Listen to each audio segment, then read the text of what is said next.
If you already have an existing screen-type porch screening system, you can still install screen block to winterize your porch for the cold weather.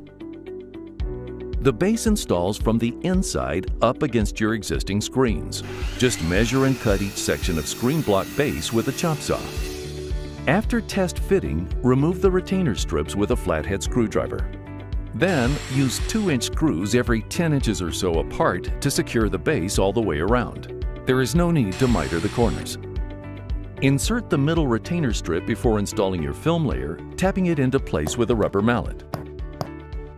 Place the film over the opening at the top of the frame. Then, push in the retainer strip to secure it in place. Work your way across, tapping it in gently with a rubber mallet. Once the top is straight, work down the sides and finally the bottom, using the retainer strip to secure the film. When you're finished, trim off the remainder with a utility knife. The clear film screens can be added or removed as needed, depending upon the weather.